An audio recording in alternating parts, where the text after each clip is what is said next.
지금부터 에너지 전환 포럼과 한국 신재생에너지학회 그리고 더불어민주당 김성환, 양이원영, 이소영 의원실이 공동 주최하는 RE100 활성화를 위한 정책 토론회를 시작하겠습니다.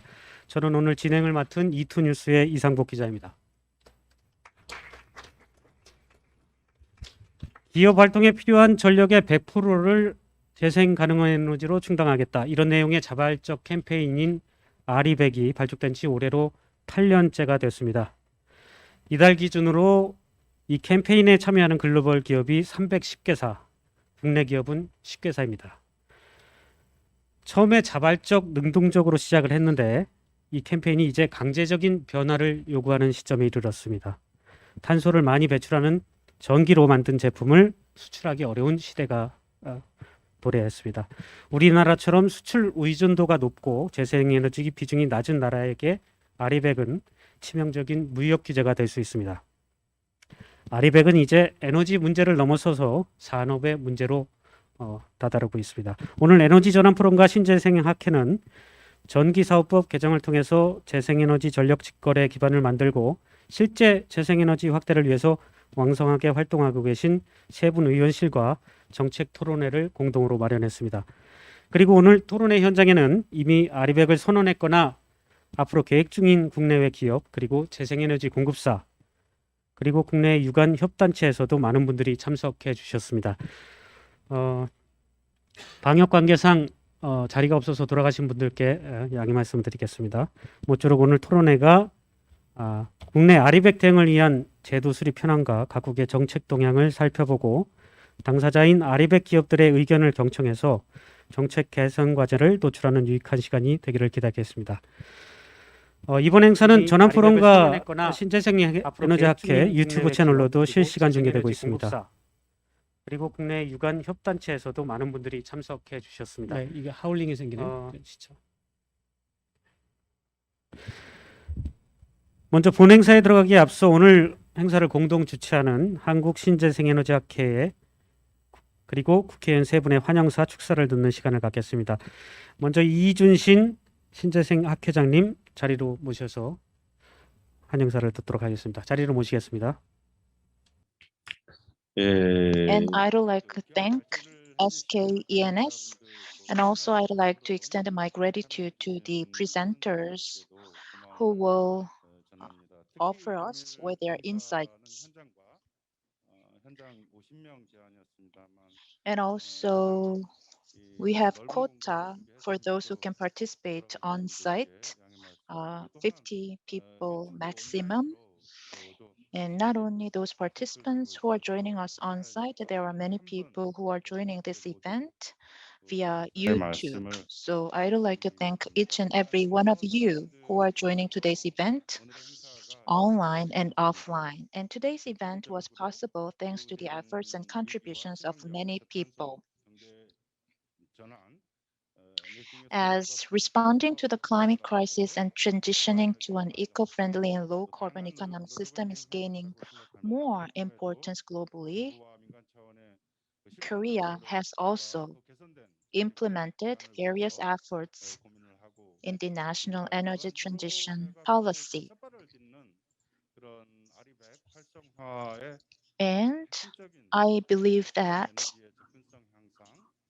this event will contribute a lot to improving the accessibility of renewable energies that are key to the implementation of RE100. And today we will be able to talk about PPA and other various issues that are so important in executing RE100. There are so many issues we need to discuss and also future directions. So through this event, wisdom of various organizations will be gathered. So this forum will serve as a venue for finding solutions. And I also hope that it will be a meaningful time to foster a sense of community and reinforce solidarity through meaningful exchanges. This is a summer season in Korea, and it is getting hotter and hotter. However, the COVID-19 is still not over. So I would like to recommend you to well observe quarantine measures so that we will be able to spend precious time together. Thank you so much for listening. 네, 이준신 회장님 감사합니다. 다음은 공동주최 의원실 축사 순서인데요. 우리 국회에서 재생에너지 전도사 역할을 맡고 계시죠? Now, we are going to hear from Congresswoman Yangyi Wonyoung, who will be delivering congratulatory remarks. 안녕하십니까. Good afternoon, everyone. I have this personal motto. Politics that is like the sun and wind. My name is Yangyi Wonyoung, Congresswoman. Do you know what wind and sun means in my motto? They represent renewable energies, as you know. RE100 initiative is being pursued by this organization, right? Energy Transition Forum Korea, ETF, and also the Korean Society for New and Renewable Energy. And they made great contributions to RE100 launch and implementation.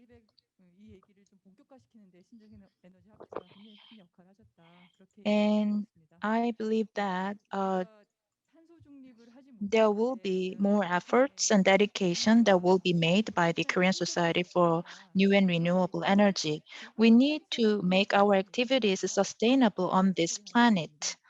And this voice does not come only from environmentalists.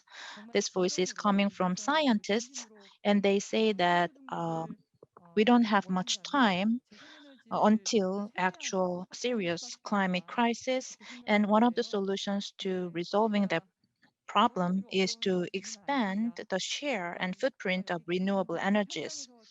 But there are so many challenges we are faced with. The participants of this event are making a lot of efforts to expand the renewable energies, for example, by making policies about licensing and permit at the local government level, central government level, and also at community level. But we know that the picture is not rosy because there are so many technical difficulties we need to overcome. But I believe that those technical difficulties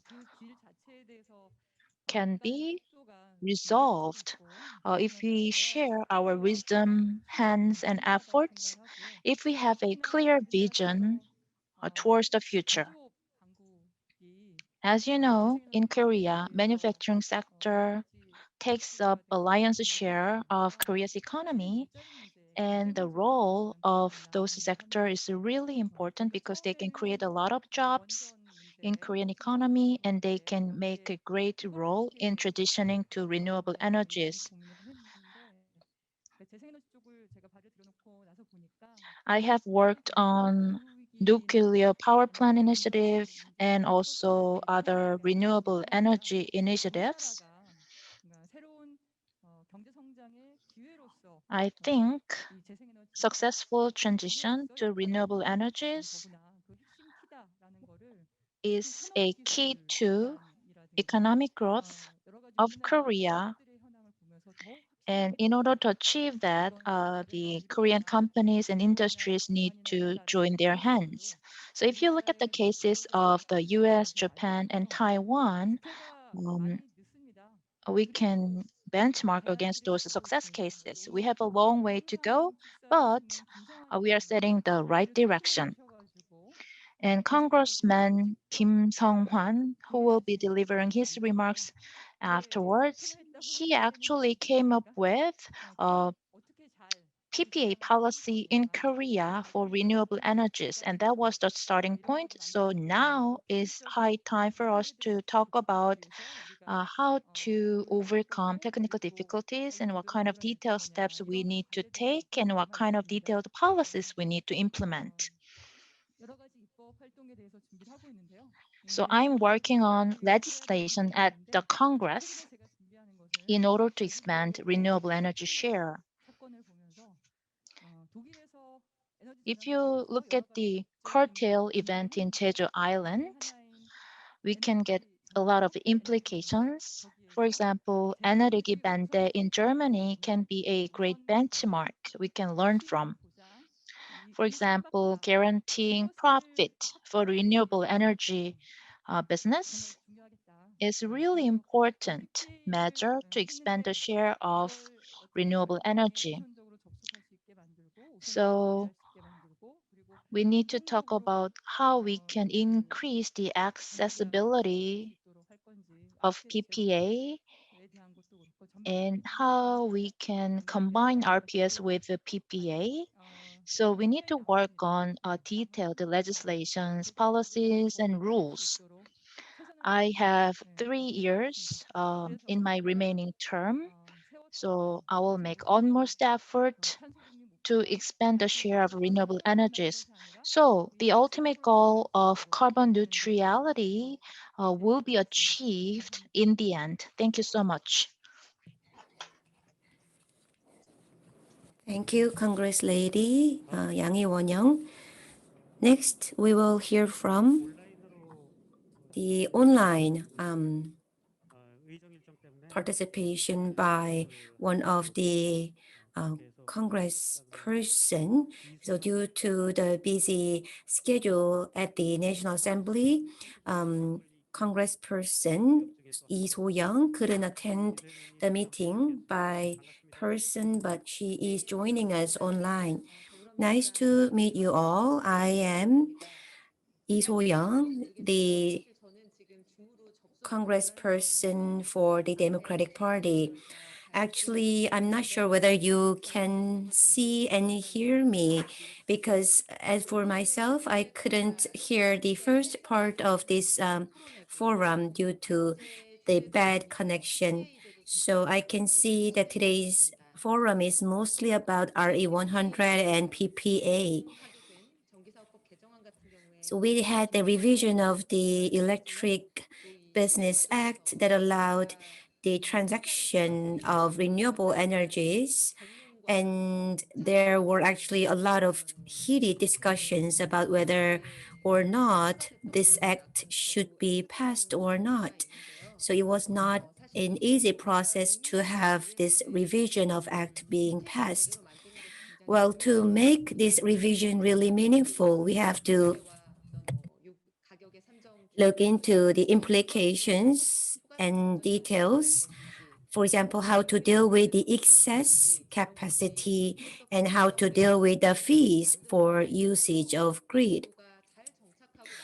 Those details and specifications will determine the fate of this revised act. So it should not just end with the passing of the act, but we should be paying a close attention to how it's being implemented, and we will be looking forward to your input so that PPA can be used to make a successful RE100. Thank you very much. Thank you for your remarks. And Now we will hear from the chairman of the one of the National Assembly person, Kim Sunghwan, and we will hear his remarks through the pre-recorded video. Nice to meet you all. I am Kim Sunghwan, Executive Director of the Carbon Neutrality Committee of the National Assembly. I wish I could be there in person, but due to diverse circumstances, I am sending my remarks through online. As you are all aware, the entire world is trying to tackle the climate crisis, and the key in this battle would be to make the use of oil and coal to zero and replace them with renewable energy and green hydrogen. In order to achieve this, businesses are also declaring the RE100, and to fulfill the RE100, they're also introducing PPA. Korea has also jumped onto this wagon, and Korea has passed the PPA Act in the National Assembly. Currently, the proportion of the renewable energy is just about 6%. So the key is how to expand this proportion. By 2050, we have to convert all energy resources except nuclear energy to renewables. We have a far way to go, and we need to hurry. It cannot be done overnight, but we have to change how we use our cars, airplanes, and houses. And in that journey, if businesses take the lead through RE100, I believe that all the other sectors can follow their great example. I'm sure the great presentations will be made in today's meeting. There are RE100 companies, RE100 industries, and even RE100 self-sufficient villages. And this will allow a new civilization that is using just renewable energy. And I sincerely hope today's forum would serve as a meaningful contribution in that journey. And I wish all the great suggestions made in today's meeting will be reviewed at the National Assembly. Thank you. 네. Thank you for your remarks. We have one more distinguished person to give us the congratulatory remarks. We have the chairman of the Carbon Neutrality Committee of the National Assembly, Sun-Jin. Good afternoon, everyone. I'm the chairperson, Junsin of the Commission on 2050 Carbon Neutrality. It is a shame that I cannot join you on site. We have 8 subcommittees, and one of the committees have a meeting from 4:30. That's why I couldn't make it there. I believe that many of the participants already know about the roles of the Commission on 2050 Carbon Neutrality, but still, many of the general public do not understand well about the necessity of carbon neutrality and high costs associated with executing or realizing carbon neutrality. So we need to raise awareness among the general public, as you know. So the Commission on 2050 Carbon Neutrality is working on national initiatives, and we review various policies that are related with carbon neutrality. So carbon neutrality related law is still pending on the National Assembly. So our organization is based on a presidential decree, but we need more detailed legislation in order to realize carbon neutrality in the near future. Today's topic is how to revitalize RE100. In 2016, a Katowice meeting was held in Poland, and RE100 was a buzzword. And before that point of time, we didn't know much about RE100 initiative, but after that point of time, we researched about RE100, and 2030 report was released in Korea, and I became the author of the report back then. By the end of 2016, about 81 companies joined RE100 as far as I remember, and now 284 joined as of last year, and as of now, 316 companies are joining RE100. 6 SK companies, Amore Pacific, LG Energy Solution, and Korea Hydropower are joining domestically. Not only green pricing, but also other policies such as PPA should be reactivized in order to implement RE100 in Korea. And one of the companies made this comment that the unit price of generating power based on renewable energy is really high. So they wanted policy support from the central government level.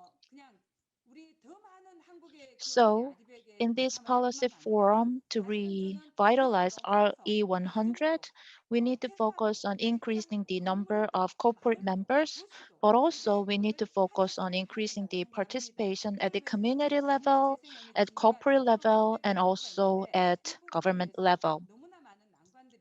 There are so many challenges we are faced with, as you know. So I believe that this kind of policy forum can be a really important venue to exchange ideas to come up with solutions to tackle those challenges. Carbon neutrality is not a hollow slogan.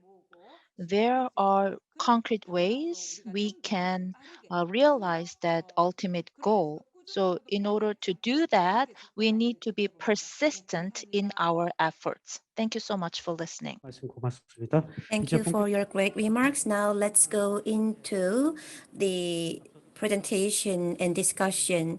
And before we go into that, I want to have a photo session of all the offline participants.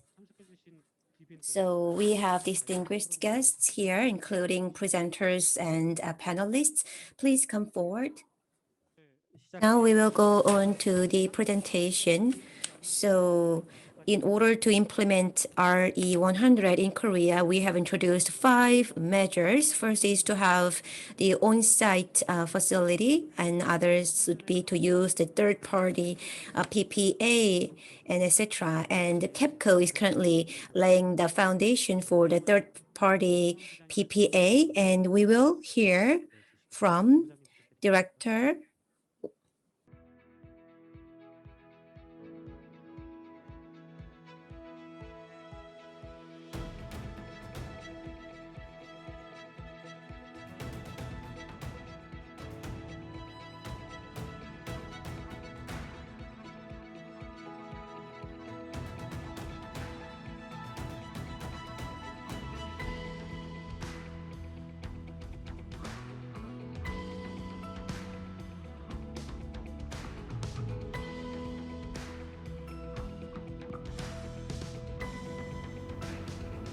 Good afternoon, everyone. My name is Kim Seungwan, a professor of Chungnam National University.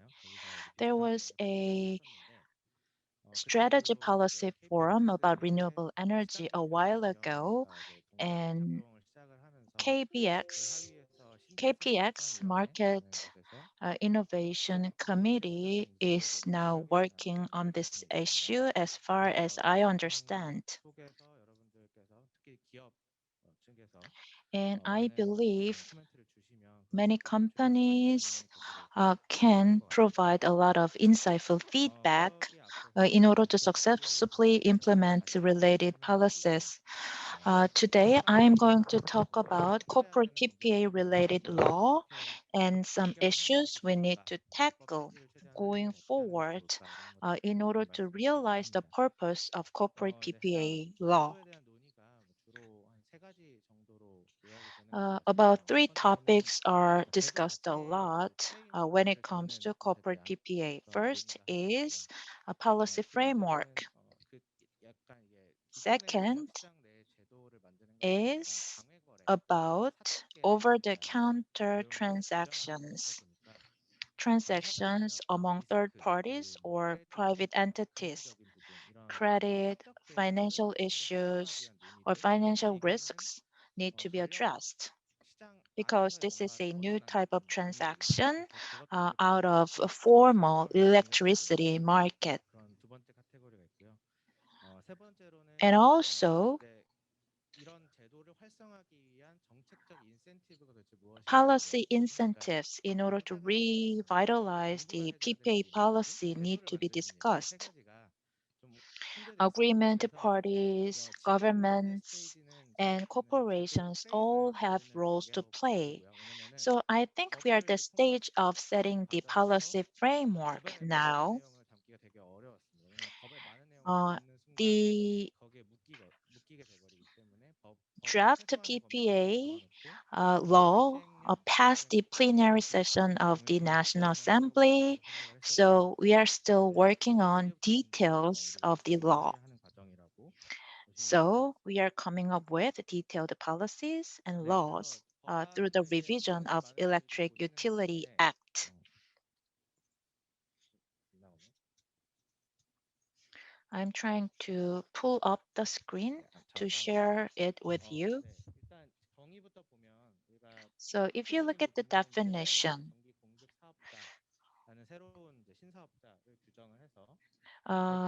in the past, the term electric sales business meant the business with its main purpose being to deliver electricity to electricity consumers. And under the revision, renewable energy electricity supply will be excluded along with the EV charging business.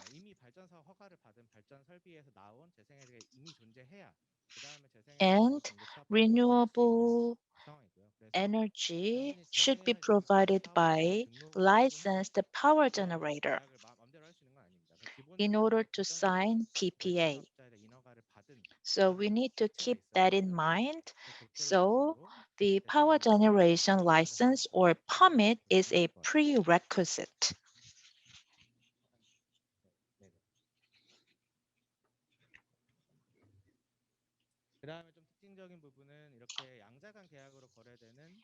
And what is noteworthy is REC is not issued for bilateral transaction in order to get rid of the risk of double counting. So these are the revisions that are currently discussed. And there are some issues that are not stipulated by corporate PPA law.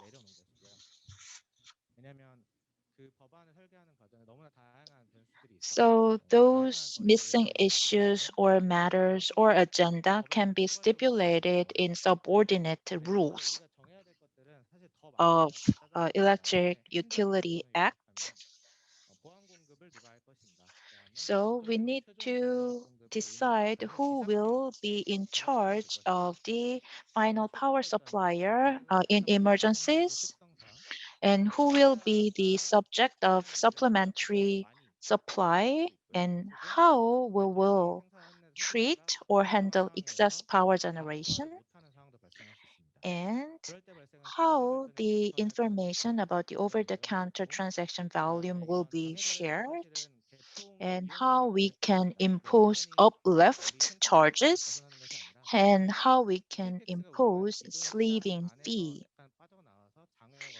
So when we talk about these policies, there are principles. For example, market participants who wish to directly utilize PPA should not be penalized outside the contract.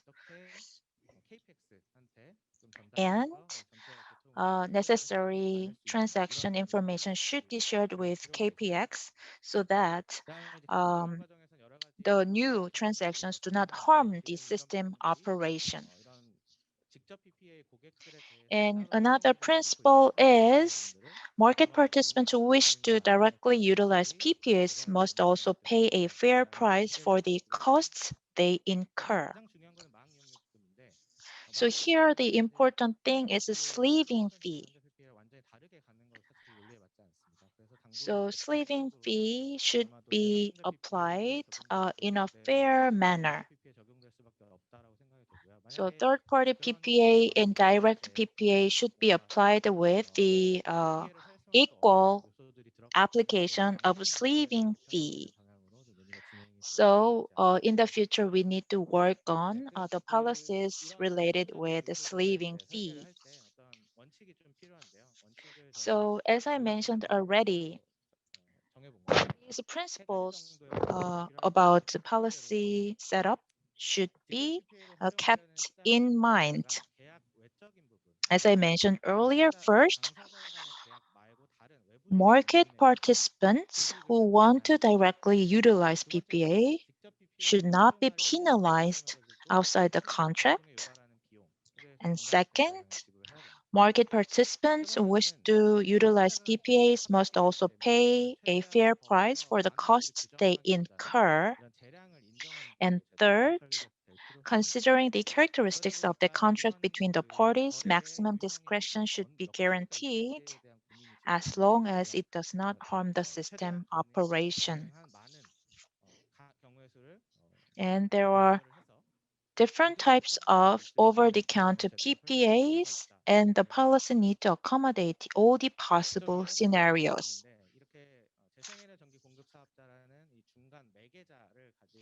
And there is a intermediary, which is a renewable energy electricity supplier. So with renewable energy electricity supplier as a intermediary, we can have four main types of contracts. First, type A, there is one generator and one electricity user. And type B, there's one generator and multiple electricity users.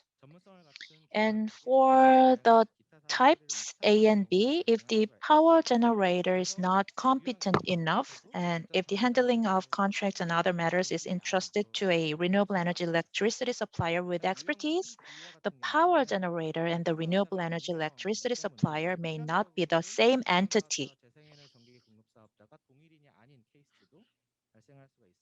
And for types C and D, a power generation company and the renewable energy electricity supplier may not be the same entity on PPA. So, for example, a company that wants to start a new VPP business enters into a direct contract with the consumer as if it is a single generator by combining its own power generation facility A and power generation facilities B and C of other business entities. So there can be so many scenarios when it comes to the types of corporate PPAs. And in the case of type D, theoretically, transaction types using P2P platforms can be accommodated. So it is possible theoretically. So among renewable energy sources for private use, electricity returned to the grid after self-consumption can be subject to over-the-counter transactions as long as the power is certified as produced by renewable energy. So this P2P platform is available theoretically, but we need to think about potential legal issues and feasibility issues. So we need more time to implement type D that may utilize P2P brokerage platform. So out of four types of transactions, the generator and renewable energy electricity supplier may differ from each other and they may be the same entity. And different issues occur depending on these cases. First issue is who will be in charge of supplementary supply? Let's say a company signed a contract about photovoltaic energy PPA. So if we think about the nature of photovoltaic energy power generation, there should be the provision about supplementary supply on the PPA contract. So who can perform supplementary supply? One option is CAPCO.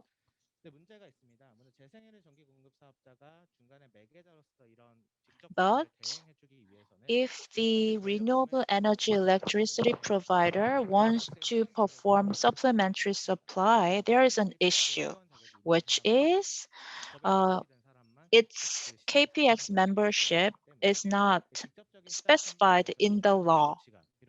So the law needs to be revised in order to stipulate renewable energy electricity suppliers' KPX membership. And another option is electricity consumer can perform direct sourcing in the electricity market after canceling his or her contract with a sales business seller. 재생에너지 전기 공급 사업자에게 어떤 ICT 역량을 갖춘 재생에너지 전기 공급 사업자에게 개별 계약, 시장 In this 밖에서 case, 이인 계약을 this is 하면서 the private 재생에너지 전기 contract. 공급자가 제공하는 So 어떤 전용 소프트웨어, 전용 플랫폼을 in 활용해서 this 직접 case, 구매 행위를 위탁할 수 있습니다. renewable energy electricity suppliers' software can be utilized through a separate contract. So that software should be provided by renewable energy electricity supplier. 전기사업법 제32조에서 정의가 되어 있는데 여기서 And 보시면 직접 구매자라는 것이 나와 있는 것은 아니고 if you look at the Article 개별적으로 32 of Electric Utility Act, it stipulates that electricity consumer cannot directly purchase or source electricity in the electricity market.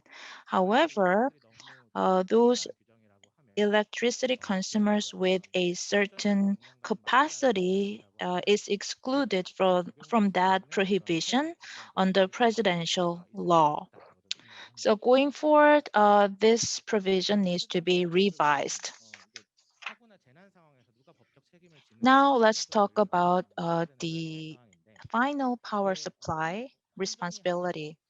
So who has the final power supply obligation in emergency situations such as accidents or disasters?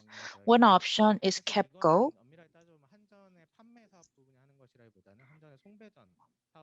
KEPCO's power transmission and distribution division is obligated to perform final power supply rather than sales division or sales business of KEPCO.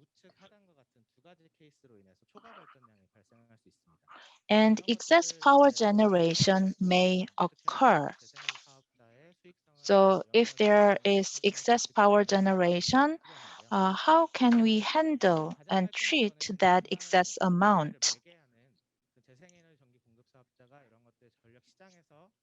If the intermediary, the renewable energy electricity supplier, can handle that excess, that would be desirable. And REC can be guaranteed in that case. But there are also some issues associated with this case. As I mentioned earlier, the renewable energy electricity suppliers KPX membership is not stipulated on the law. So we need to work on that regulation and law. And the power generator can participate in the market by using exclusive software provided by renewable energy electricity supplier through a separate contract.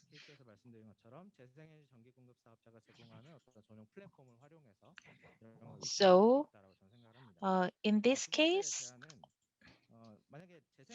if the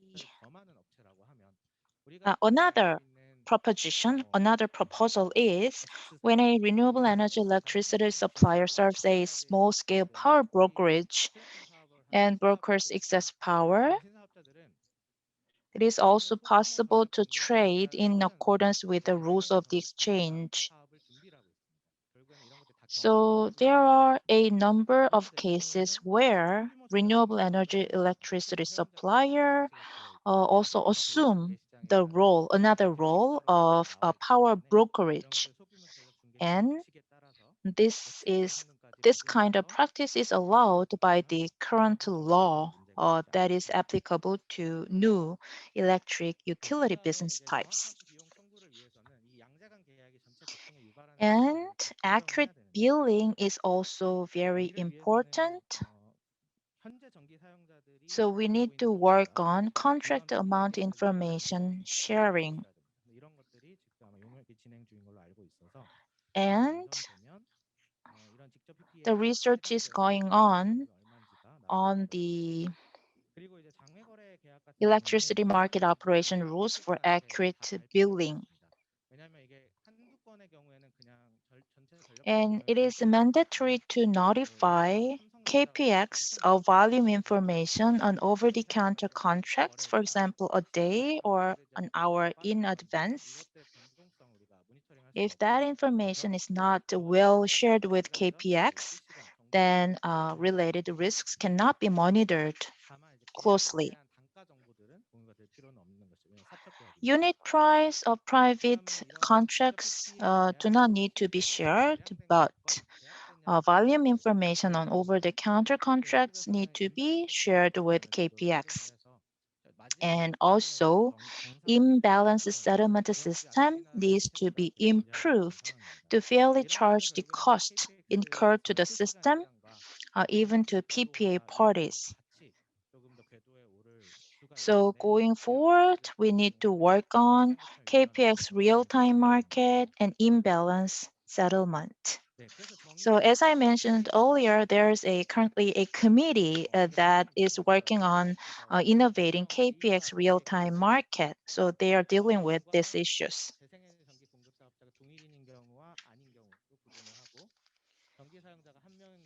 So as I mentioned earlier, there are different PPA types.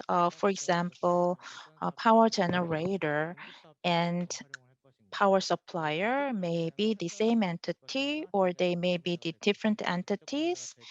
And um, there are also different scenarios depending on who will deal with excess power generation amount and who will procure a shortage amount. And as I mentioned earlier, P2P platform can be used in these different types of PPA transactions.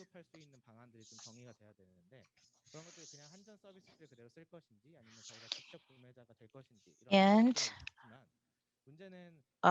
as I mentioned earlier, one of the matters we need to define more clearly is who will be responsible for supplementary supply, power supply, and final power supply in the case of emergencies. So we will need some time to concretize all those provisions. And another issue we need to discuss is how to apply sleeving fee.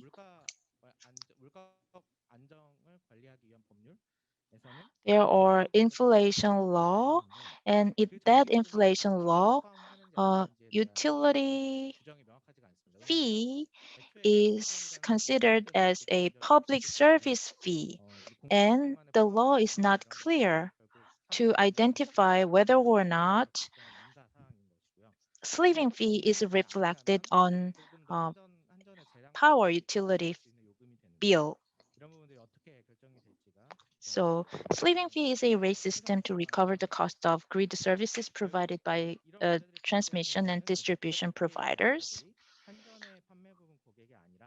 And the problem is PPA parties are customers of KEPCO's transmission and distribution business, not KEPCO's sales business. So it is necessary to separately notify the sleeving fee from the electricity bill and separate the contract. And it is very difficult to impose a sleeving fee on PPA customers because in Korea, 50-50 ratio is applied to the generation and load side based on the grid fee related laws. Sleeving fee to the power generation side is temporarily deferred due to the cost-based pool market structure.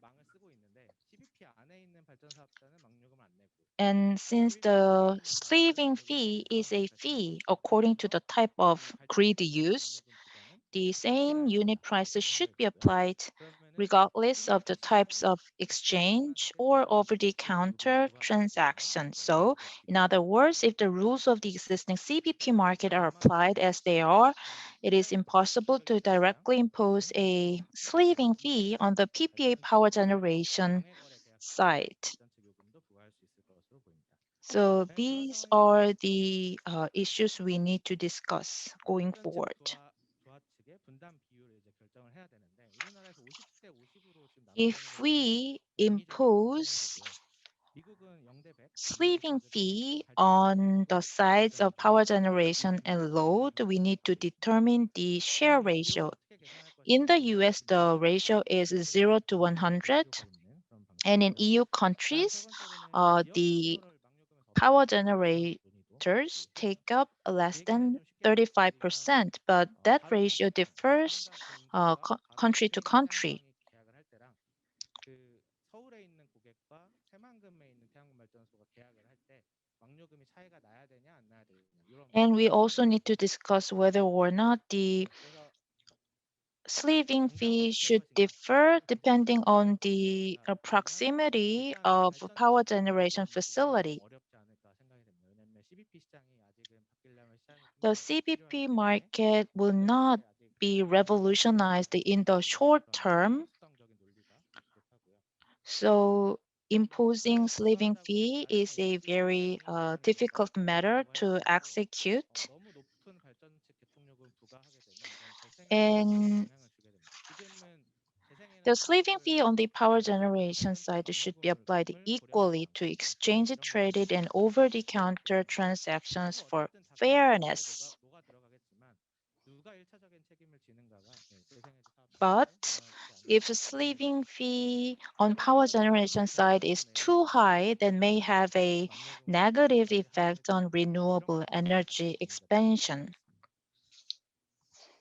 And in case of direct PPA contract within the same substation,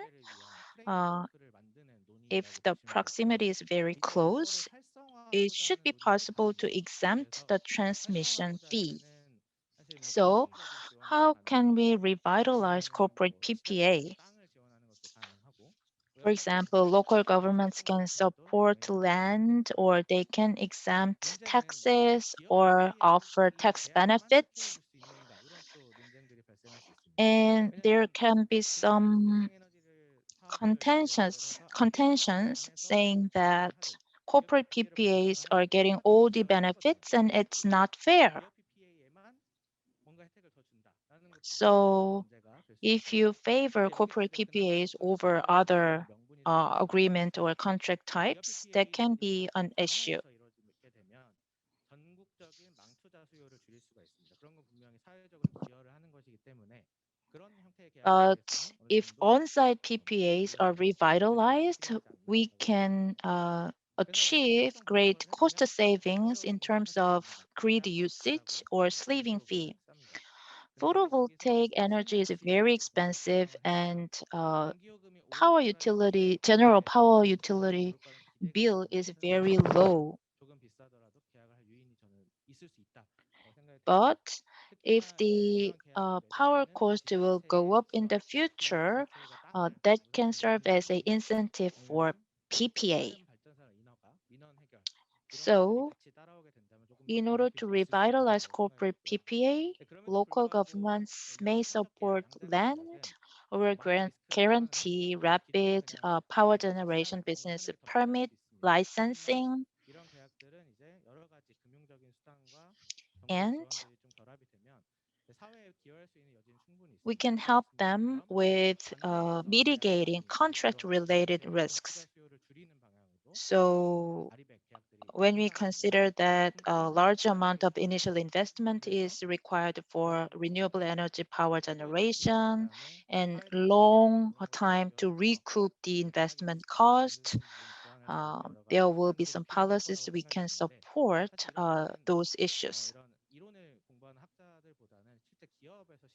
Not only the academia, but also businesses need to provide their feedback so that practical incentives can be provided by the local governments and central government.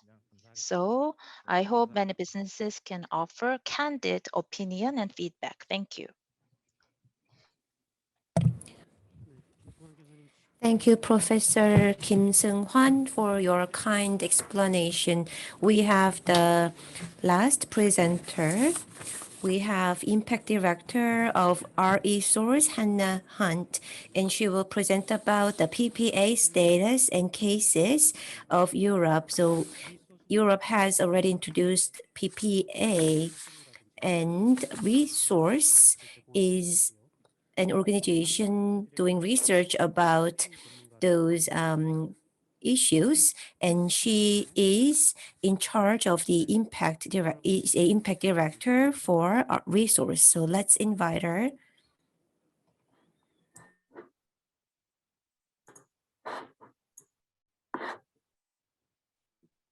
Hello, everyone. I hope you can hear me and also see my screen that I have shared. Thank you very much for the invitation to speak here today. It is a pleasure to be here. And I am very eager to add to the policy discussion you are having on how to improve corporate access to renewable energy. It is certainly very, very important to the Korean corporate energy market. Let us see here one moment. I am trying to start my video as well. If I can ask, it says that the host has stopped my video. If it is possible for anyone that is managing the platform to start my video.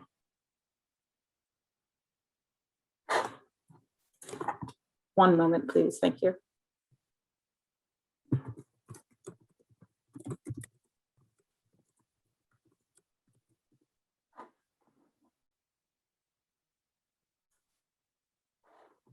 Perfect. Perfect. Thank you. Hopefully you can also see me now as well. Perfect. First, let me introduce you to the resource platform. I work at the resource platform as impact director, which means that I broadly coordinate the activities of the platform. We were established in 2017 as an alliance of clean energy buyers and sellers in Europe, and we exist for the sole purpose of advancing corporate renewable energy sourcing in Europe. We were founded by 4 organizations: Solar Power Europe, Wind Europe, WBCSD, and RE100, which all of you are very, very aware of, and they are excellent partners with us in Europe. But the world of European corporate buyers is larger than the logos that you see on this screen. Here is a picture of more of the companies that we work with in Europe, a very broad and diverse subsection of companies from IT to retail to heavy industry. We'll speak more to the types of companies that are buying renewable energy, but here you can see the growing list of companies that are joining in their decarbonization efforts. But what does Resource do? We do a combination of opening markets, so doing policy advocacy at the European Union level and also in individual countries. We create demand by making reports and other tools available for free to buyers on the resource website through the Renewable Energy Buyers Toolkit. Third, we help to facilitate deals. We help to facilitate PPAs through networking events like our annual resource event that is happening in October this year in person in Amsterdam. I do have multiple objectives for this presentation today. We only have about 15 or 20 minutes, but I hope to provide you an overview of corporate sourcing structures that are available in Europe, power purchase agreements, also on-site renewable energy models. I'll give a summary of the latest European corporate sourcing trends and also help to illustrate what's possible in Europe through multiple case studies. My hope is that these case studies can help to provide information on what's possible, what might be translated in the near term in Korea. But let us start with the overview of power purchase agreements.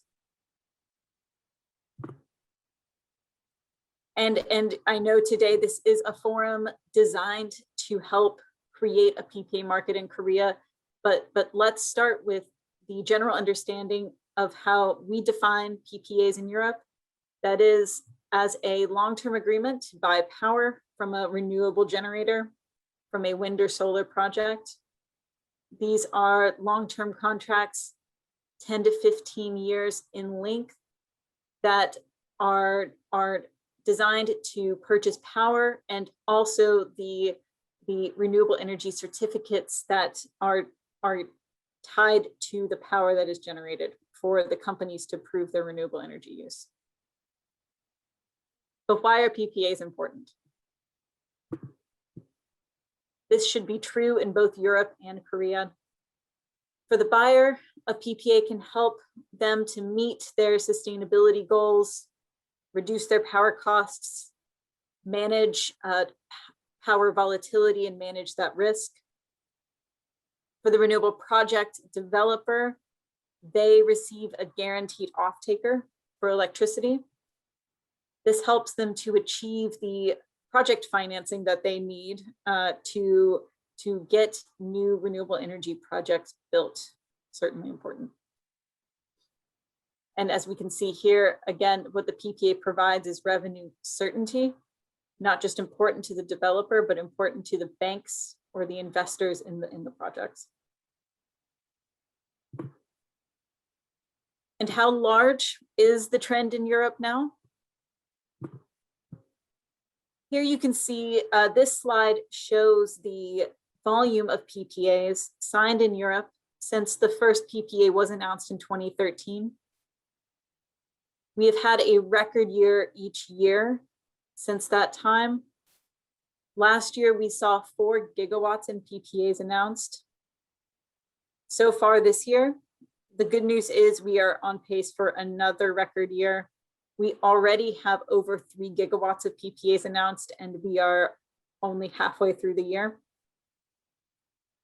You can see with the differentiation between the yellow and blue on the bars that we have seen incredible recent growth in solar PPAs.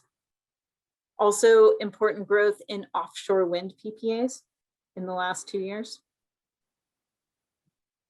And which countries in Europe have the most active markets? Here you can see we have seen corporate PPAs announced in more than a dozen European countries. Sweden is still the leader, followed by Norway and then Spain. Historically, the Northern European countries, again, Sweden, Norway, UK, Netherlands, were the leaders in PPAs. In just the last year, we have seen a large growth in countries like Spain, for example, saw 1 gigawatt of PPA signed last year alone. The growth that we will see in countries will depend on project availability, how liquid the market is. But in particular, when a country is exiting state support schemes. So if a feed-in tariff is expiring, for example, after that, we tend to see increased demand as corporate off-takers become a very attractive option to project developers without the existence of state support mechanisms in place. And again, which sectors are the most active? Here we can see the leaders in PPA signed. ICT refers to the technology companies you are familiar with that have signed PPAs: Facebook, Amazon, Google, Microsoft. But we also see a lot of activity from heavy industry. More recently, a lot of uptake from chemicals. But then also it is worth pointing out the popularity we've seen from pharmaceuticals starting to sign PPAs, telecommunications companies. So the larger trend is diversification. More buyers are signing PPAs, seeing the benefits of them, and are finding them to be a win-win for their companies. Now let's move on here to the models of corporate sourcing that are available. So how do companies decide between all of the models that are available?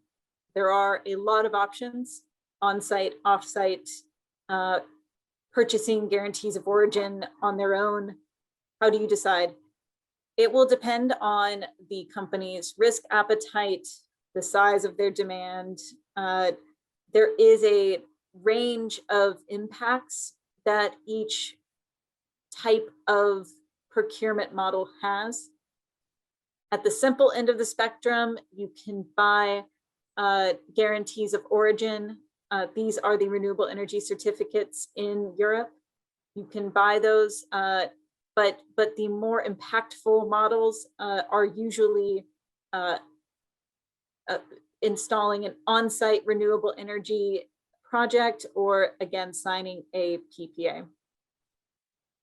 One note here is that in Europe, electricity markets are for the most part deregulated, and the European Union has for a number of years encouraged corporate sourcing through its decarbonization goals broadly, but more specifically through the Renewable Energy Directive legislation, which mandates the removal of PPA barriers in the European Union member states.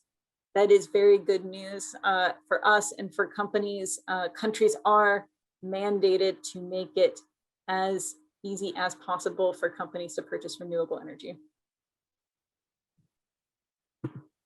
I want to start by looking at the physical PPA model in Europe. So this is the familiar model, the most popular model historically in Europe, where a company pays a fixed price for the physical delivery of renewable energy and also receives guarantees of origin, the renewable energy certificates associated with the project. The renewable power enters the grid. There is a custom contract that is signed between the renewable project and the company. But there is also a sleeving fee that is paid to the energy service provider, so the utility that the company is currently purchasing energy from. That sleeving fee accounts for balancing costs. It will also help to supply any residual demand that is needed. And then also will be used for transmission and distribution, to cover transmission and distribution costs. Now, the sleeving fee will vary quite a bit depending on the utility. There is not one standard cost that is applied to physical PPAs. Volume requirements are going to vary depending on the contract structure. So physical PPAs in Europe have tended to follow actual generation of the project. So the company pays for the energy that is generated when it is generated. Over time, companies are starting to show more interest in firm volumes, though. Pricing structures can also vary. Fixed price is the most common structure, but it is also possible to sign a contract where the price escalates over time, or to have it be a floating price that is structured as a discount to market. And here I'll give one case study here, actually interesting because Daimler signed a PPA with Statkraft in Germany, not just for the power from one wind farm, but from the power from 24 different wind farms. These were existing projects, but they no longer receive public financial support. So this is a means to invest in a project that is no longer receiving state support and will benefit from the newfound revenue stability from a corporate PPA. Next, a growing trend in Europe is the financial PPA. So this is a contract where there is no physical transmission of power between the producer and the buyer. There is a contract that is signed between the buyer and the renewable project where they pay a fixed price for energy, but the power is delivered from the project to the grid, and the buyer receives physical energy from their existing utility, and the existing contract between the utility and the buyer stays exactly as it is. Here again, it is key for the renewable energy certificates to be transferred to the corporate consumer. Here there is also more flexibility to define the volumes that the buyer purchases. It is becoming a more common model, but it is not as popular as financial PPAs are in the US right now.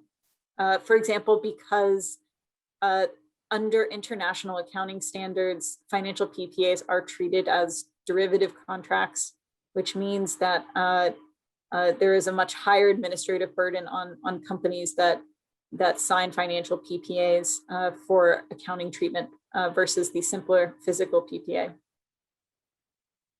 Again, here the pricing structures will vary, but paying a fixed price is the most common structure.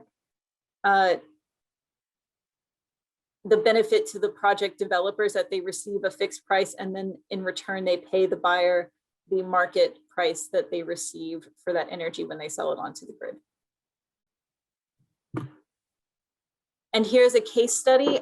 We had a financial PPA announced recently where there were 4 companies that signed one PPA with a wind project in Finland: Heineken, Philips, Signify, and Norion. Again, I bring up the financial PPA because it is, as a financial contract, it does allow flexibility for companies to sign and make a significant investment in a renewable energy project without the need to supply the physical power to the buyer, which means that you can avoid any potential complications that may come from sleeving fees through the utility, and you are still also able to receive the renewable energy certificates you need. I was asked to also touch on on-site renewable energy briefly here. So there are many variations of on-site projects that are possible in Europe. Here, the most common is the method of owning the project yourself, consuming the energy behind the meter. This method is not perfect in Europe. In many cases, there are countries where guarantees of origin are not issued for behind the meter projects. So that is one issue in particular we are advocating for, to make sure that guarantees of origin are issued for all renewable energy projects in Europe. I will also note here that there is also the option in Europe to own projects that are off-site your property. There is a common model where you own the project, but you do not take the electricity. Your investment is based in the equity interest that you make in the project. In some countries, it is also possible to own the project and have the power supplied to you through a direct wire. And here's just one particular example of in Belgium here. Volvo has installed 15,000 solar panels at their site, as well as 3 wind turbines, and they are consuming that energy directly behind the meter. Here, I will go quickly. When I said there were variations to on-site consumption, there are multiple options if you do not want to own the project yourself. There is the possibility to have a third party install the project. The third party continues to own the project and operate it. And then you purchase the power through a PPA or through a leasing model. Here, what you are doing is you're enabling the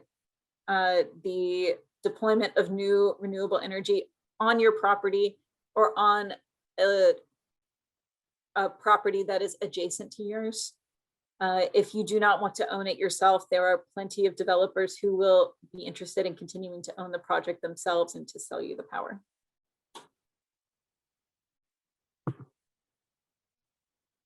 Now, in summary, before we go on to next steps, what I want to highlight again is that Europe is a growing market for corporate sourcing, but it is still a maturing market. Buyers in most cases still require third-party expertise to sign a PPA or to pursue an on-site installation. This is especially true when a buyer is in multiple markets. European markets are designed, can be designed very differently. As I was saying before, one example is it depends on the country whether or not you can receive guarantees of origin for renewable energy that is produced behind the meter. But then also, we do have innovative PPA structures that I want to highlight here for additional reading after today is over. I was just able to give a very high level introduction to physical and virtual PPAs, to volume and pricing structures, but what I will recommend that you do today is go to the Renewable Energy Buyers Toolkit on the resource platform website. That's just resourceplatform.eu. And to download, for example, our Introduction to Corporate Sourcing report, which does provide much more information on the structures of these PPAs in Europe. In particular, the newest report that was just made available this week from WBCSD is available also for free. It shows pricing structures for corporate PPAs in Europe, but also in other global markets. So I would also recommend that because it does provide information on PPA structures that are available in other Asian markets and also in the Americas.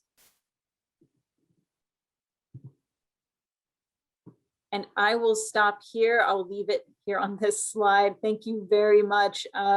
Wanted to reiterate that we are welcoming everyone in person to our resource event this October in Amsterdam, and it would be excellent to see some of you there. So thank you again very much, and I will stop there and turn it back to the organizers. Thank you.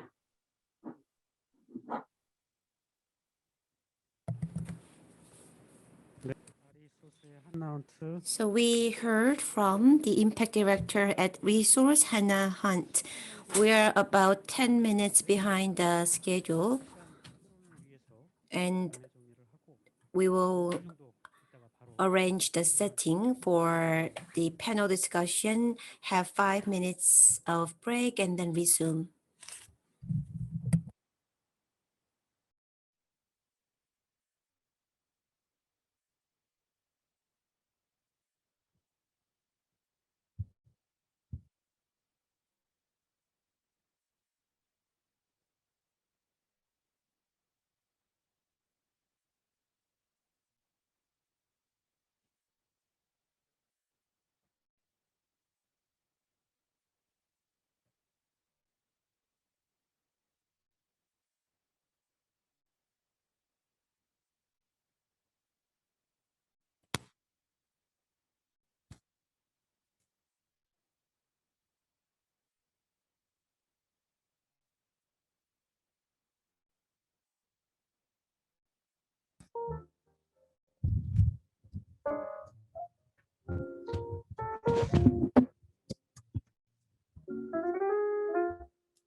그러니까요.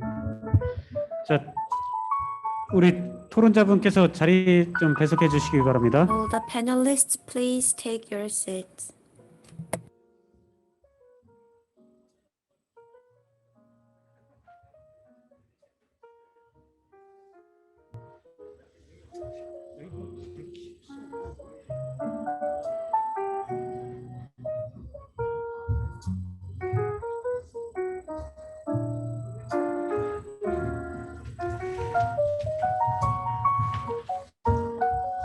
우리 토론의 진행은 에너지 전환 포럼 공동 대표 For the panel discussion, we will have the co-chairman of the Energy Transition Forum, Wonyoung, who is a professor of Hongik University. He will be moderating the session.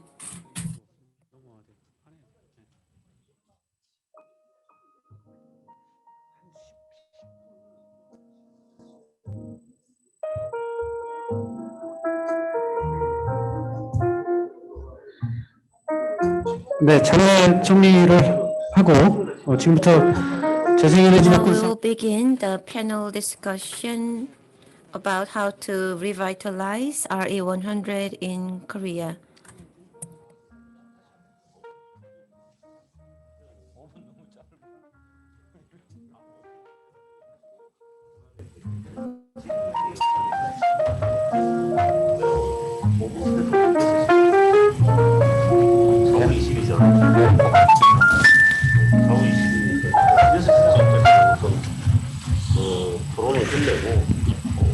네, 전화와 교수님 부탁드리겠습니다.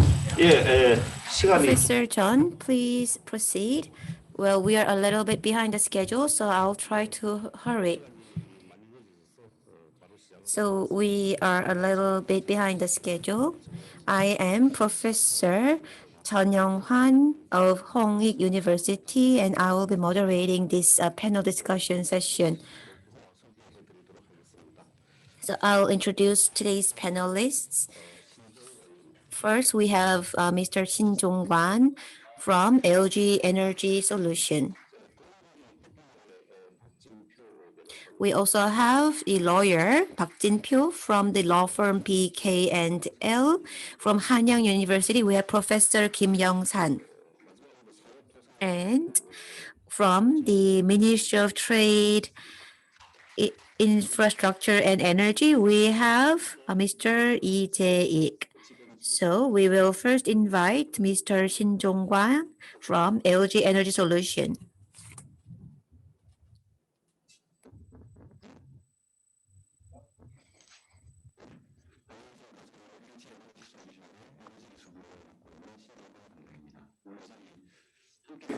시간 주셔서 너무 감사합니다. 저희는 Good afternoon. My name is Seungwan. I am from LG Energy Solution. I worked on the project of developing lithium-ion battery in LG Chem, and my company LG Chem and now LG Energy Solution that has spun off from LG Chem has worked hard on supplying lithium-ion batteries.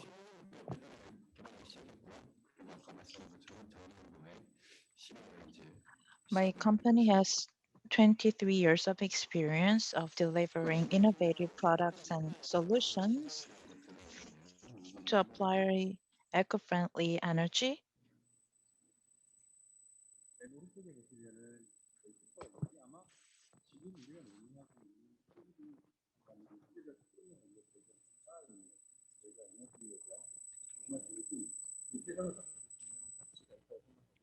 So if you look at the slides, you can see what kind of innovations our company have pursued in our R&D efforts and launched it in the market.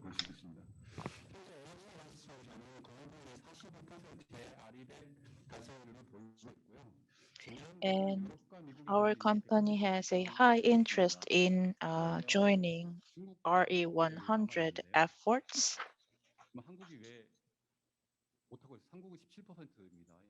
In Korea, RE100 progress is 17%. We participate in the bidding for green pricing initiative, and the progress rate needs to be improved going forward. And in this forum, we have discussed how to revitalize RE100 efforts. And these are the plans we have established and utilized in order to realize transition to renewable energies.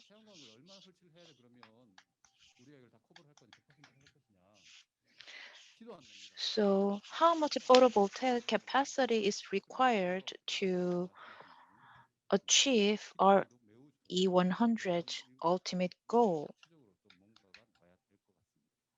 There should be high level of photovoltaic capacity we need to install in order to realize all E100. So we have a long way to go. And we have a midterm plan until 2030. And I'd like to share with you the challenges we are faced with.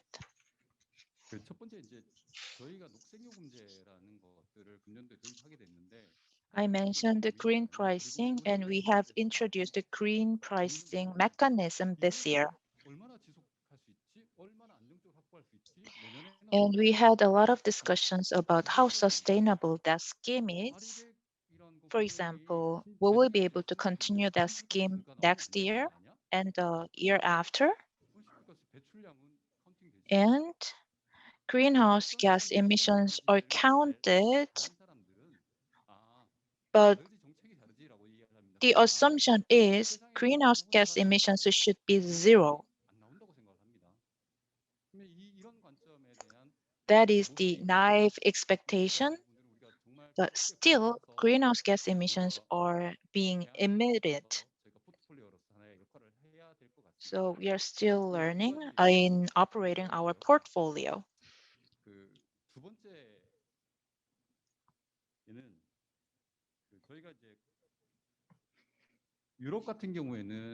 And in the case of European countries and in the US market, they are pursuing grid parity.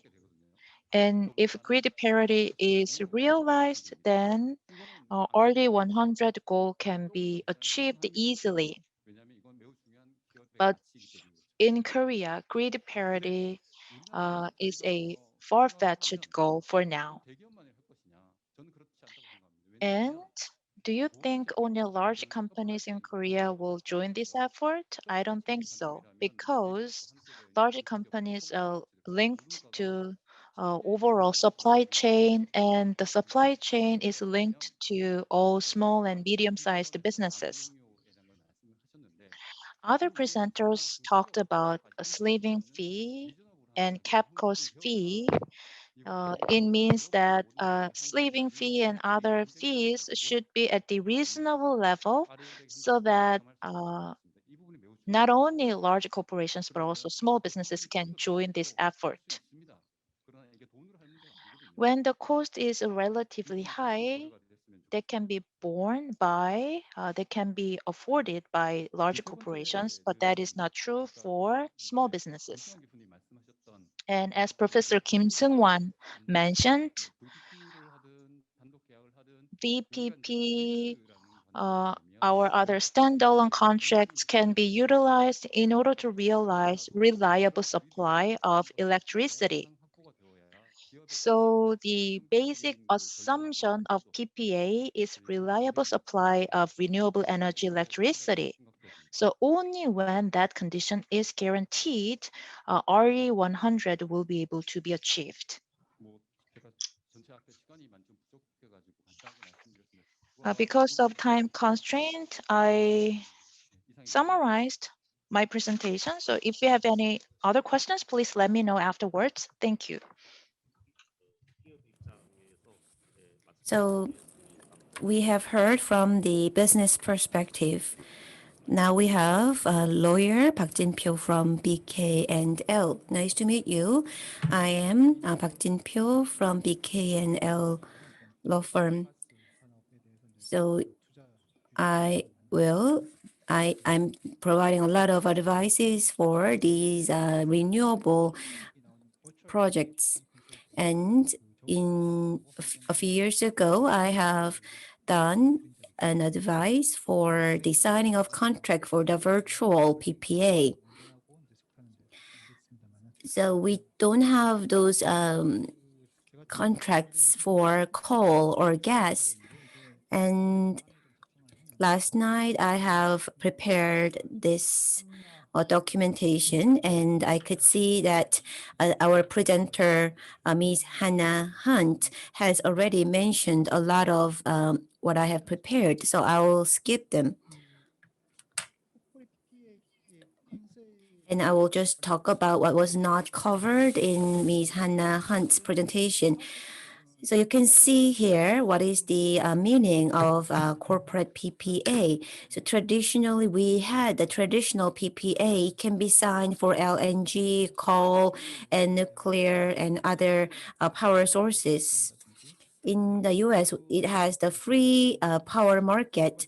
And in developing countries, they also have the PPA signed for the traditional power sources.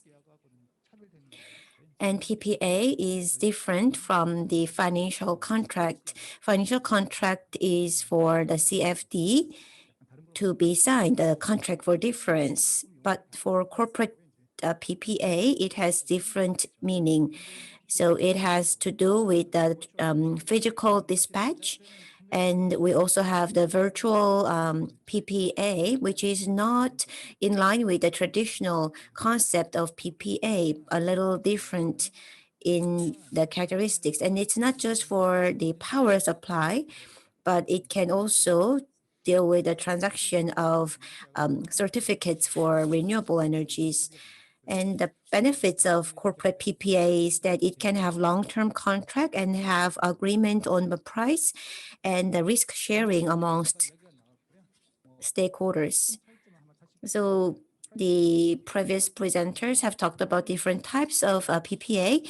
And in case of the on-site PPA, you don't need to go through the grid, whilst the slave PPA and physical PPA, it has to go through the grid.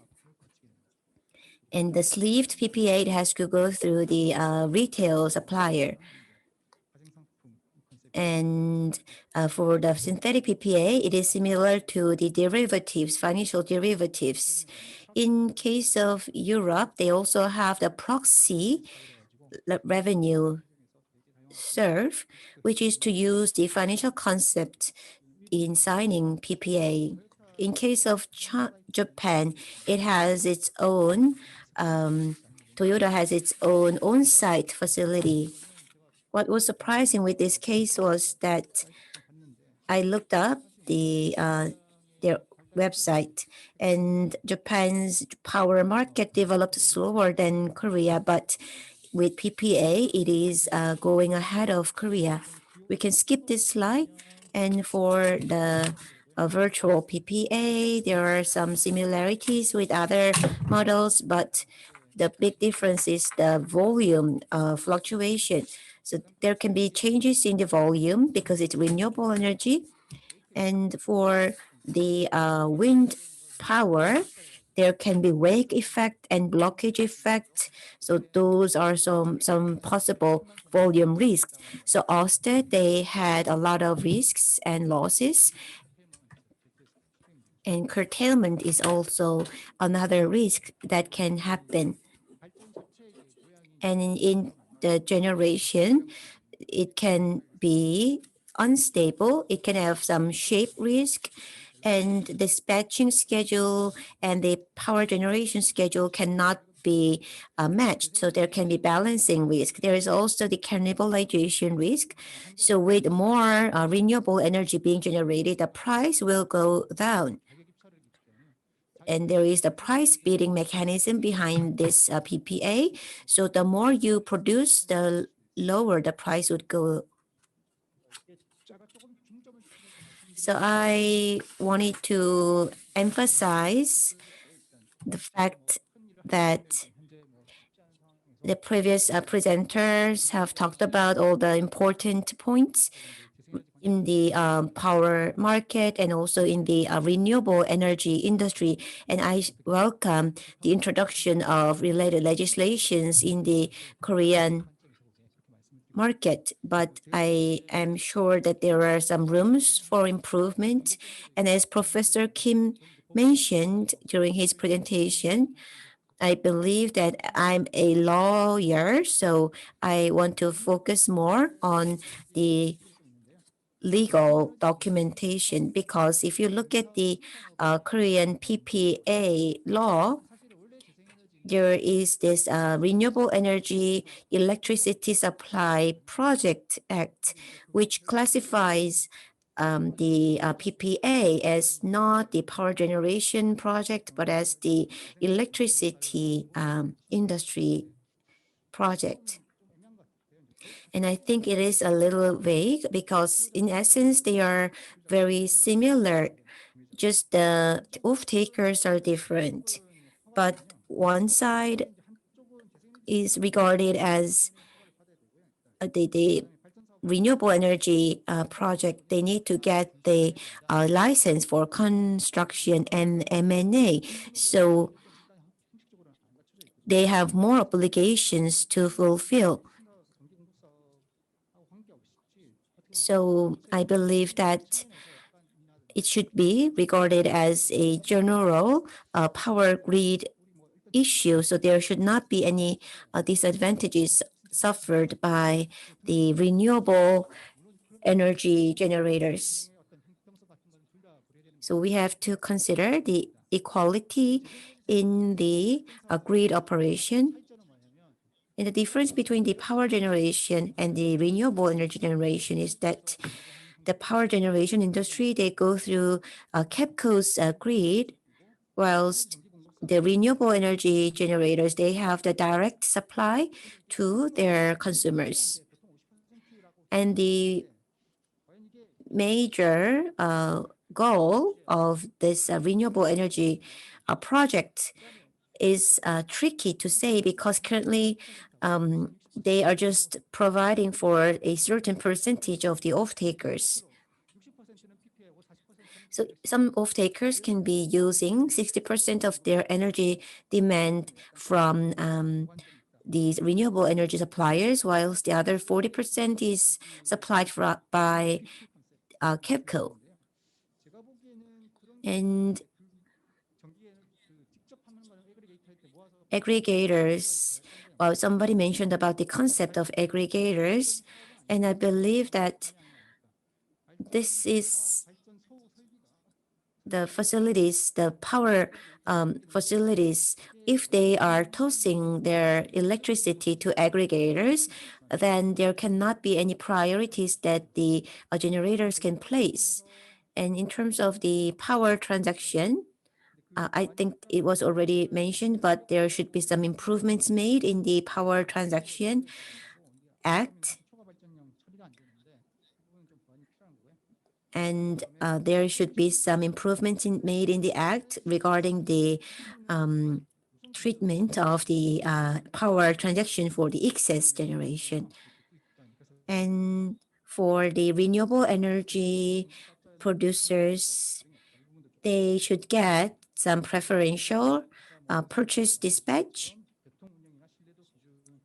And for the system operation and reliability, we still don't have any authorities given to the renewable energy producers. And what also needs to be thought about is the who should be responsible for maintaining the reliability, whether it should be the utility or the KPX or the renewable energy generator or off-taker. So I think there are some vacancies or loopholes in the current law that should be worked on. We do have the great enforcement ordinance for this act, but we need to work on the clauses related to equality of involved parties. And if you look at the bottom of this slide, it talks about the contract declaration obligation for the new electricity business. And for renewable energy, whether it can be resolved through discussion amongst stakeholders, or it should also be mandated to declare is another field to be specified. And renewable energy, it can be done in small scale, but also for in case of like a photovoltaics or offshore wind, they can be done in a big volume and big scale.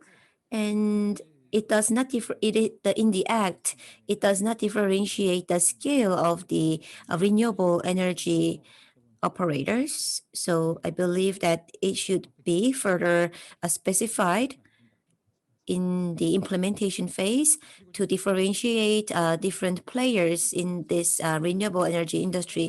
So we do need some improvement in the system, and the concept of virtual PPA, it is advanced in the US, but it's not just within the same grid, but different grids can be using the PPA. In Korea, we have a single grid, just the one provided by KEPCO. But I think that we have the possibility of facilitating the use of virtual PPA, because if we go with physical PPA, it is too tricky and too difficult in terms of the electric system operation. We don't have the proper price signal from the power market. That is why in the long term, the power market should be normalized to facilitate the virtual PPA. And for offshore wind and other large-scale renewable energies where a big volume of investment is needed, we need to give some REC weighted value for the off-takers of offshore wind power. And the off-taker through a PPA would be accepting a big burden and big risk. So that kind of REC weighted value should be considered. And other speakers also talked about curtailment risk. And this issue, unless this is resolved, it would be very difficult to compensate for the loss or make up for the loss that can occur later in the power system. And in case of Australia, the government does not give the signal for this curtailment. So it was covered a lot in the media the issues related with curtailment in Australia. So that kind of issue should be considered before making the decision about the investment.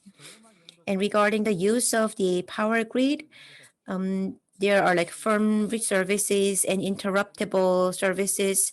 So the firm service should be paying higher fee and interruptible service should be paying lower rate. So that kind of advancement in the grid should be introduced. So you are a lawyer and you have mentioned a lot about the legal system, what kind of improvements are needed in the legal system of Korea. And after all the panelists have spoken, I want to add something about that.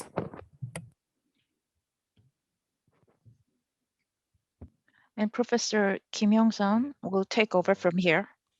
지금 이제 그 재생에너지를 결국은 지금 비용이 비싸기 때문에 아직까지는 Until now, the cost of renewable energy is really high. So that's why the government needs to provide policy support, and RE100 is part of such government effort.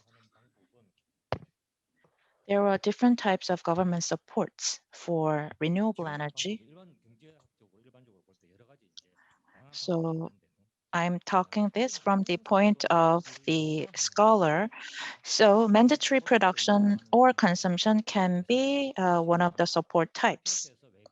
For example, RPS obligation can be imposed on a seller, electricity seller, and or RPS responsibility or obligation can be imposed on power generator that produces power based on renewable energy. And another type of policy support is subsidy.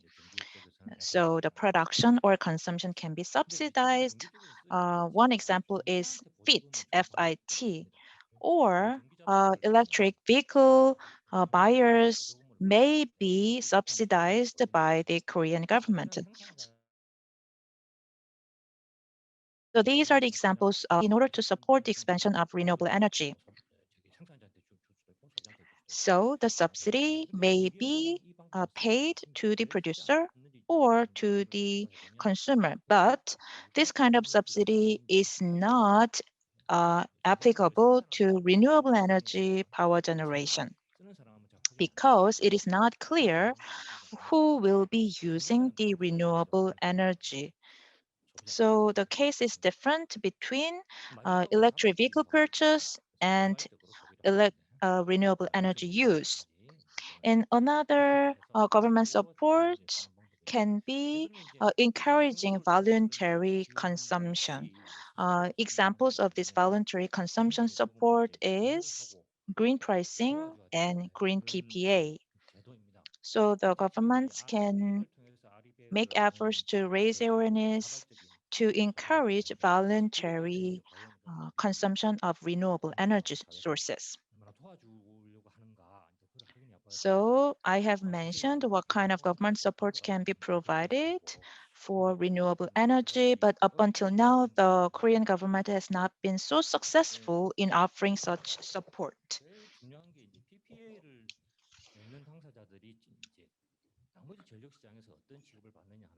And we have to ask this question to ourselves. Are suppliers or buyers with a PPA excluded from other market transactions? We need to answer this question.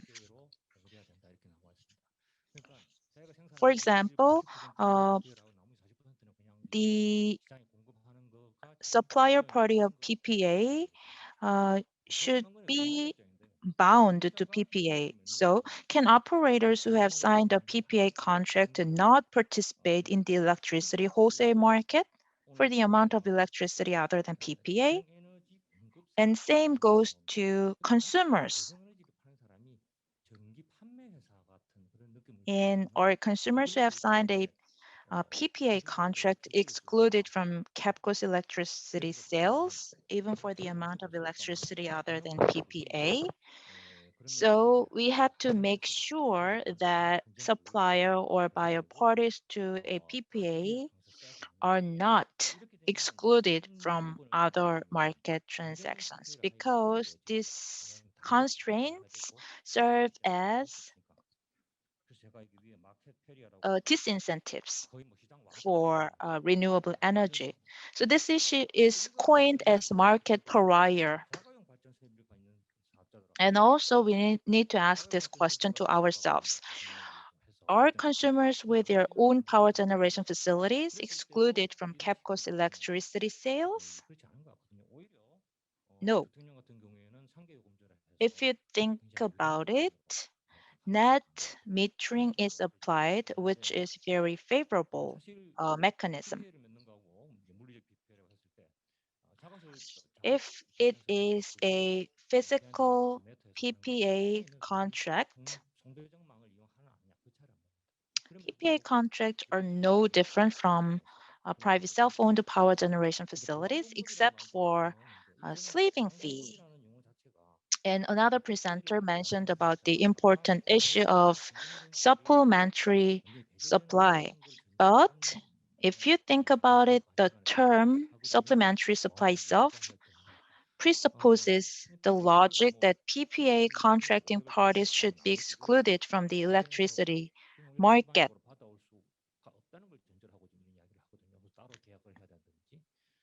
Meaning that the rights of KEPCO customer are waived. So it could be in unfavorable transactions different from those of general consumers in terms of surplus handling and supplementation of shortfall. And some may insist that a cherry picking issue exists. Those who mention about cherry picking argue that renewable energies are get benefits.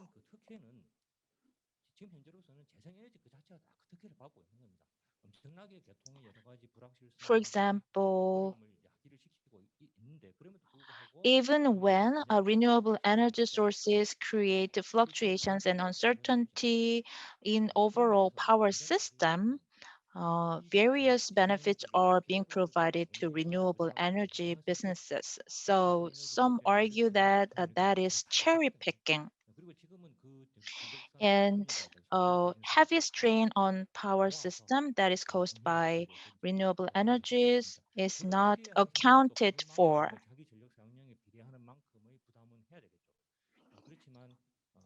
And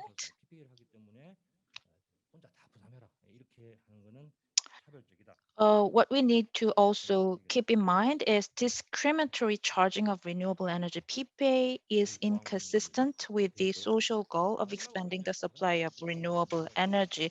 And we need to refer to the cases of other countries. And one good example is Taiwan.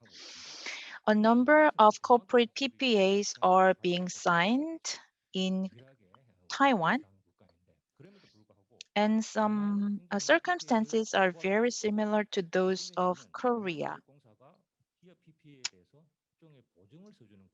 In Taiwan, Taiwan Power Company is offering guarantee for corporate PPAs through backstop or backup PPA. For example, when a renewable energy power generator signs a PPA contract with a specific company, there can be risks such as the purchasing company cannot purchase the contract amount or can no longer carry out business. If that happens, then the shortfall in sales volume is covered by Taiwan Power Company. And there are so many businesses that go bankrupt in this market situation. For example, it is really hard to continue business for about a decade or 20 years. So that's why backup PPA is signed with Taiwan Power Company for the purpose of successful financing and successful investment. So this can be a good benchmark we can refer to in Korea, because we are striving hard to expand the share of renewable energies based on government support. So Professor Kim Young-san has talked about how we can facilitate this corporate PPA. We have the last panelist from the government side, from the Ministry of Trade, Infrastructure and Energy. We have Mr. Lee Jae-ik. Nice to meet you all. So previously, Professor Kim Young-san has talked about some shortcomings of the current PPA system. Well, to talk right after him seems a little bit tough for me, as I'm from the government side. But before I go into the discussion, I first want to talk about the background for the introduction of this PPA system. So in the international society, this voluntary campaign of RE100 was introduced, and many Korean companies started to show interest and declare their participation in the RE100. However, due to our current power market system, it was quite tough for businesses to have a 100% renewable energy use. They have to be within the power market because of the inherent characteristics of the Korean power market. So whether the current PPA system is appropriate or not, well, that is something else to be discussed, because this PPA is like granting an exception. And that is why we need to have a phased approach to PPA. This is like something that is being introduced for the first time, so we need to have a phased approach and make improvements. And this is like an exception, so we need to have a soft landing of this new system. So the parties involved and the volume and the eligibility, that should be expanded in a phased way. That it was something that was inevitable from the government side.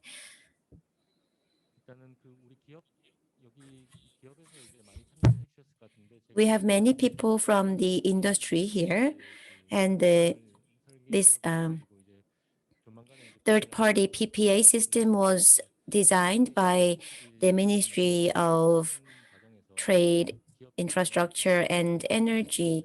And when we first introduced this, when we were introducing this, we got a lot of opinions from the business side. And we answered to those ideas and proposals. We looked into what we can accommodate. And businesses, they usually look into economic factors, especially the price. And what I said to them was,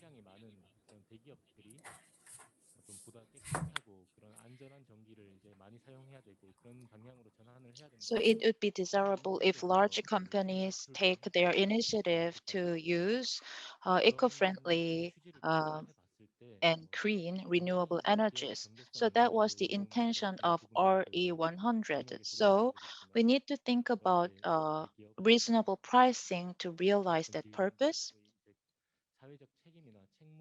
And it is also related with the corporate social responsibility that should be borne by larger corporations. So everything is interconnected in setting up or designing this policy. And what I want to add is this. Before announcing the schedule of this policy, there were so many stakeholders and the opinions were divided formally and officially and unofficially.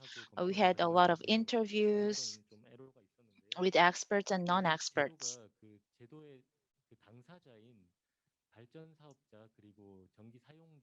Power generation businesses and electricity consumers, their views are really important because they are the direct parties.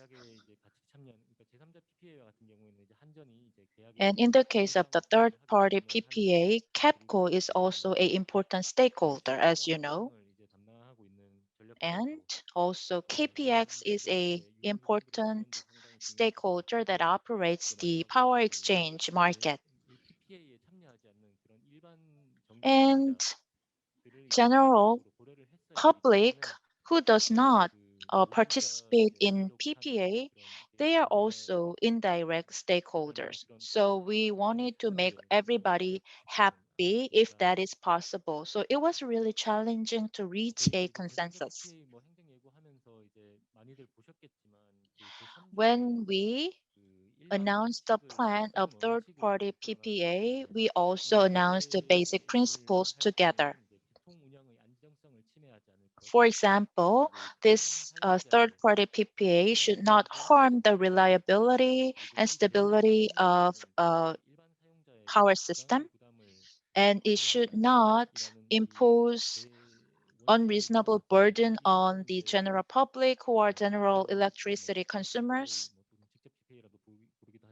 So these principles should be upheld going forward.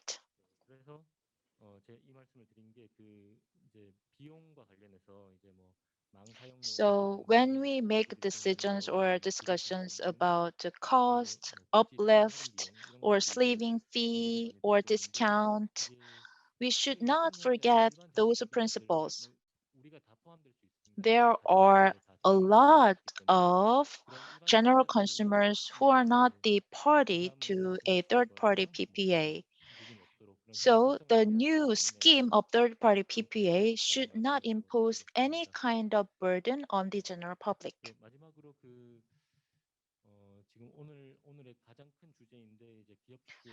The topic of today's forum, corporate PPA, the draft law was passed in April,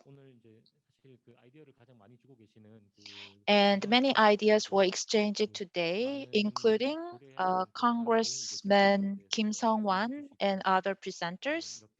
So it was really meaningful opportunity to hear from them.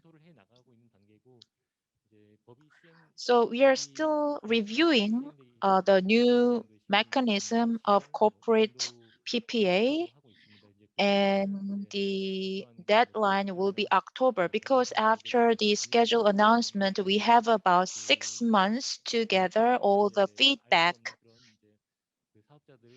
So we are not just working on the desk. We want to hear from the field, actual field, including corporations and power generation businesses. Thank you so much for listening. Thank you, Director Take Lee. All the presentations were really insightful, and the same goes for discussions of panelists. The history of PPA is over 20 years in other advanced markets, but the history is really short in Korea. It's only 4 years. And we have not achieved grid parity yet. So some may argue that introducing corporate PPA is premature step in Korea. But in order to realize carbon neutrality, it is a must and prerequisite to expand the share of renewable energy sources.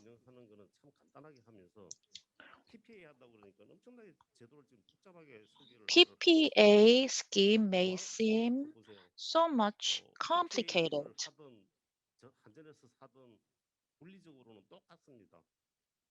but the bottom line is the same. It is the matter of how the cost will be paid But when you hear the terminologies supplementary supply, you may think that corporate PPA is a too much complicated. Supplementary supply can be purchased by KEPCO, so don't think it too much. Don't think it in a too complicated manner.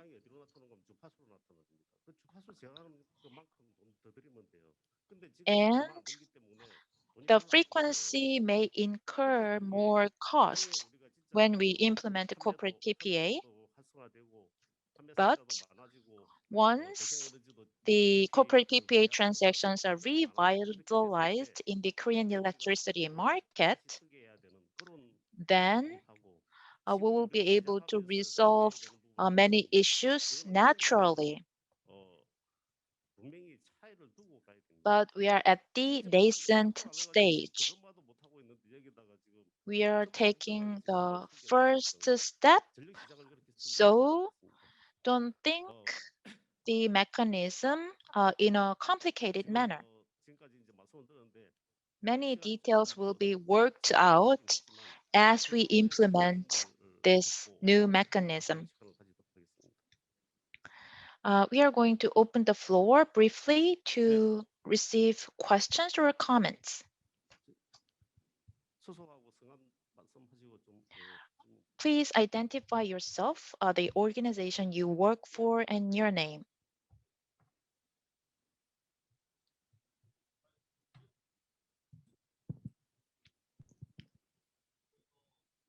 한 가지만 질문을 드리고자 하는데요.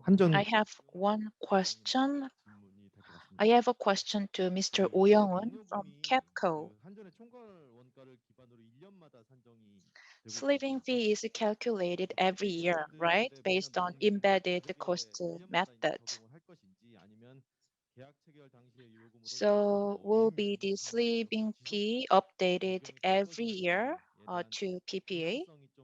Or are you going to apply the flat sleeving fee for about 10 years or 20 years? The reason why I'm asking this question is I think Sunghwan from LG Energy Solution would totally agree with me. Large corporations are not afraid of slow economy, but they are afraid of uncertainty in regulations and government policies. So they are more afraid of uncertain government policies and regulations rather than a market slowdown. So are you going to update the sleeving fee every year, or will you apply the flat rate for the long term when it comes to corporate PPA?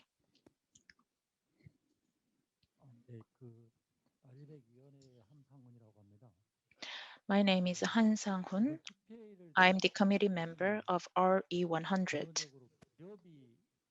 The reason why adopt corporate PPA is to impose voluntary cost burden on corporations who utilize renewable energy.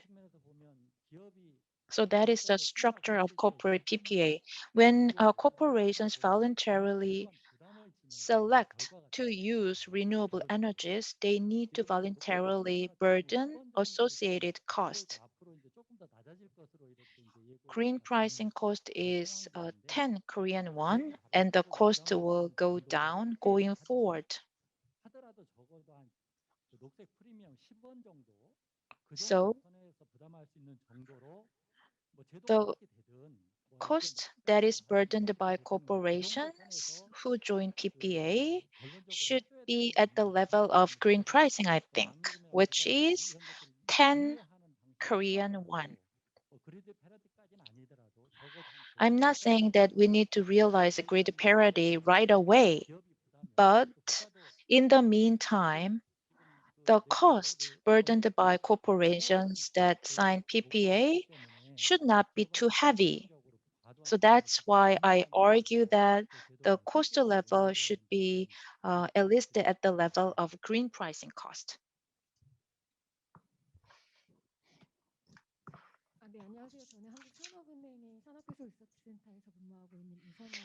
My name is Sunghwan and I'm from Korea Development Bank. And I'd like to make a comment to Director Lee Jae-ik of Ministry of Trade, Industries and Energy, and also Professor Chun Young-hwan. If you think about the presentations that were delivered today, many are worried about uncertain policies. And in our bank, Korea Development, we have opportunities to refer to foreign cases in other countries. And we are studying hard those benchmarking cases because we are a government-sponsored bank. This mechanism, RE100, should not cause confusion because we cannot make every party happy. So what I suggest is the principle of RE100 should be simple, and we need to trust market participants. All the nitty-gritty matters shouldn't be decided by the government. All the details cannot be stipulated by the government. So some matters should be entrusted to voluntary efforts and transactions of market participants. So the policy or mechanism itself should be simple. We cannot make everyone happy. That's my personal view.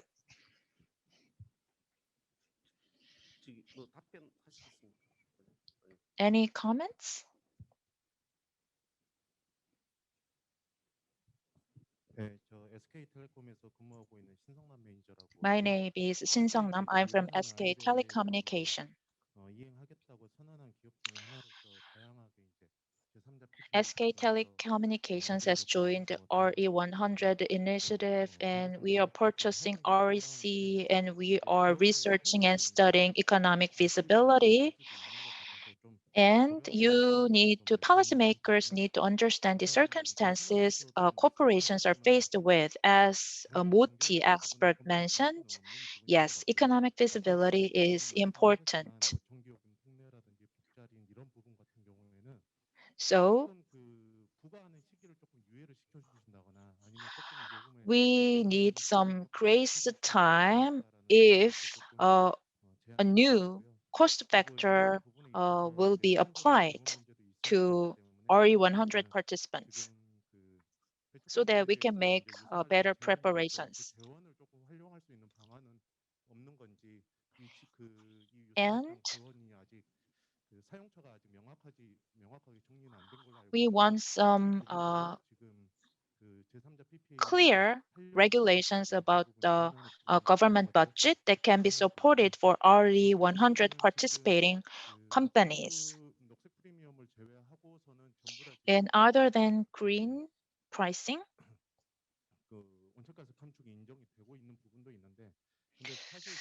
greenhouse gas reduction certificate is being issued.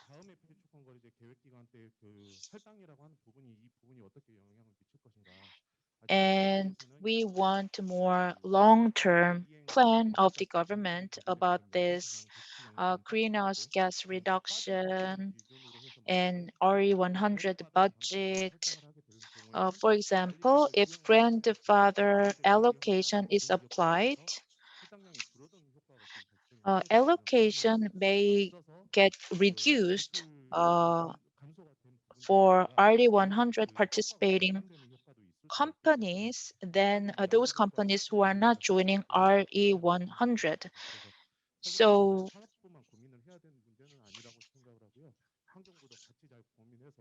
carbon emission trading system should be well aligned with RE100 initiative so that they can mutually help each other.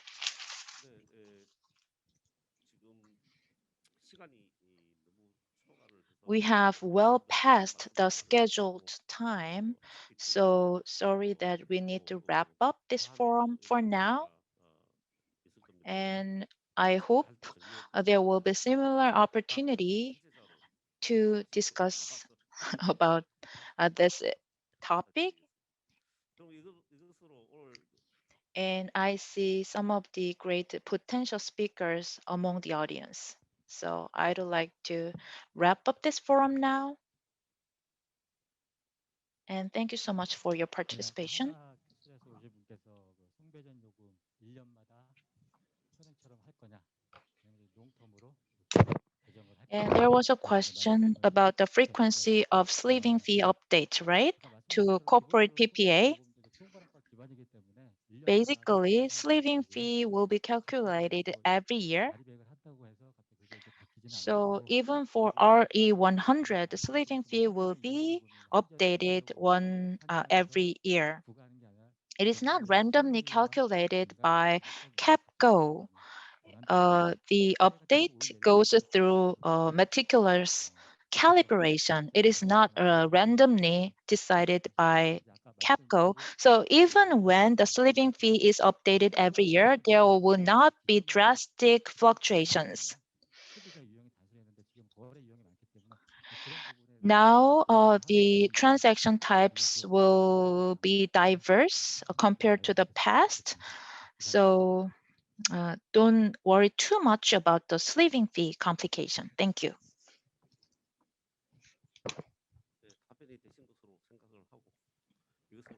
Did it answer your question? Thank you so much for staying with us for a long time. So this is the end of Policy Forum. Thank you.